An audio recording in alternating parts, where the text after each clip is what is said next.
Metabolismo de lipoproteínas.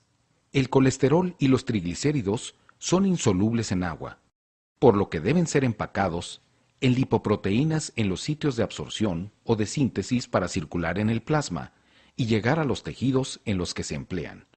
Las lipoproteínas consisten en un núcleo de ésteres de colesterol y triglicéridos, cubiertos por una capa externa que contiene colesterol libre de fosfolípidos y apoproteínas específicas.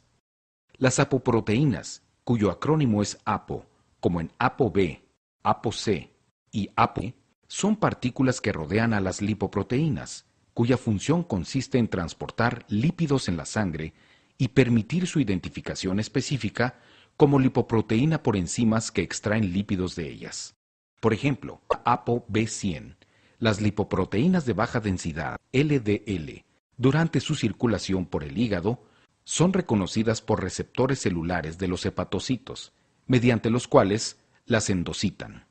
O bien, en tejidos periféricos, la ApoC2 activa a la lipoproteína lipasa localizada en los vasos capilares, la cual extrae triglicéridos de las lipoproteínas como kilomicrones y lipoproteínas de muy baja densidad, VLDL. Cada tipo de lipoproteína varía en tamaño, densidad y composición de lípidos y clase de apoproteína.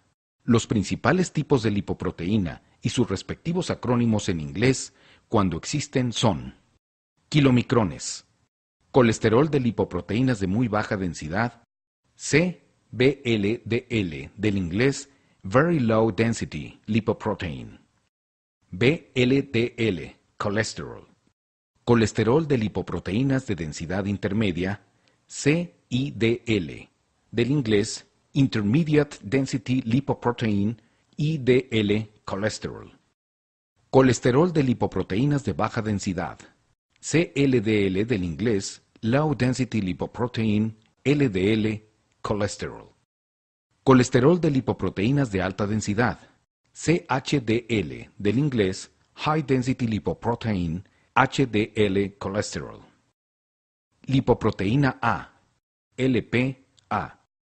Entre las principales clases de lipoproteínas se encuentran subclasificaciones de lipoproteínas, pero en la clínica todas ellas se agrupan dentro de alguna de las clases mencionadas. Los kilomicrones son partículas de gran tamaño que transportan cantidades pequeñas de colesterol y grandes de triglicéridos. Su densidad es mayor a 0.95 gramos por mililitro. Los kilomicrones se sintetizan a partir de las grasas que desdoblan las enzimas digestivas. Entonces, los ácidos grasos libres son absorbidos por la mucosa intestinal y combinados con glicerol dentro de los enterocitos para formar triglicéridos, los cuales son empaquetados junto con pequeñas cantidades de ésteres de colesterol y 7 apoproteínas transportadoras. Las principales apoproteínas de los kilomicrones son ApoB48 y en menor cantidad ApoC2 y ApoE. Una vez formados los kilomicrones, circulan a través del sistema linfático del intestino y el conducto torácico para llegar a la sangre de la vena cava. En los capilares, los kilomicrones pierden su contenido de triglicéridos en su trayecto a través de la circulación. Esto sucede cuando el kilomicrón es reconocido mediante apoproteína C2 por la lipoproteína lipasa, que se encuentra en las células endoteliales vasculares de los capilares. Entonces, esta enzima hidroliza a los triglicéridos contenidos en los kilomicrones, y los ácidos grasos libres son tomados por los tejidos muscular y adiposo. Las partículas restantes, llamadas remanentes de kilomicrones, son tomadas principalmente por el hígado mediante su unión con los receptores de ApoE. En el hígado, los remanentes de kilomicrones suministran colesterol para empaquetarlo en VLDL. Por tanto, los kilomicrones y los remanentes de kilomicrones a los que se les ha extraído triglicéridos son las principales lipoproteínas, mediante las que se transportan las grasas y el colesterol de la dieta. En el hígado, los remanentes de kilomicrones son empleados para producir y secretar CBLDL, cuya masa consiste en 60% de triglicéridos y 20% de colesterol. Estas lipoproteínas son partículas que transportan principalmente triglicéridos, y su densidad es de 0.95 a 1.006 gramos por mililitro. En su superficie se encuentran apoproteínas B100, C1, C2, C3 y E, las cuales funcionan como sistema de transporte de triglicéridos hacia la periferia. Las CBLDL también son sometidas a la actividad de la lipoproteína lipasa de los capilares.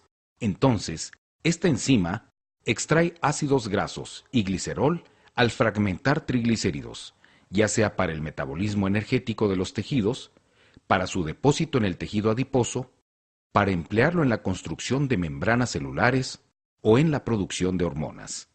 En este proceso, las VLDL se convierten en remanentes de VLDL, debido a que tales remanentes continúan su pérdida de contenido de triglicéridos y de que estos son tomados por el tejido adiposo o el muscular.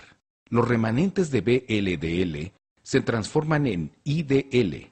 Las IDL, cuya densidad es de 1.006 a 1.019 gramos por decilitro, transportan triglicéridos y colesterol y en su superficie se encuentran las apoproteínas B100, C3 y E. Estas lipoproteínas son capturadas por el hígado mediante los receptores para ApoB o ApoE, o bien continúan su depleción de triglicéridos. Cuando sucede lo segundo, es decir, hidrólisis de triglicéridos de IDL por lipasa hepática, éstas se convierten en CLDL. Las LDL, cuya densidad es de 1.019 a 1.063 gramos por decilitro, son las principales lipoproteínas aterogénicas. Contienen ésteres de colesterol y pequeñas cantidades de triglicéridos. En su superficie se encuentra la apoproteína B100, la cual es el ligando para el receptor de LDL en el hígado. Las cifras plasmáticas de CLDL están controladas por la actividad del receptor para CLDL de los hepatocitos, cuya expresión aumenta o disminuye de acuerdo con el mayor o menor contenido intracelular de colesterol en los hepatocitos respectivamente. Las HDL, cuya densidad es de 1.063 a 1.21 gramos por decilitro, son antiaterogénicas.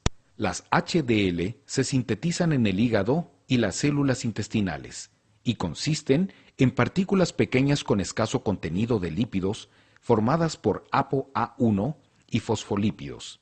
Dentro de las paredes arteriales, la apoproteína A1 de la HDL, al interactuar con el transportador A1 del cassette de unión de trifosfato de adenosina, extrae el exceso de colesterol de las reservas intracelulares de colesterol de los macrófagos que se encuentran en la placa de ateroma. Después, la lecitina, colesterol aciltransferasa, esterifica al colesterol libre dentro de la HDL. Entonces, ésta se convierte en HDL alfa madura, la cual capta más colesterol libre de las células espumosas al interactuar con el transportador G1 del cassette de unión de trifosfato de adenosina.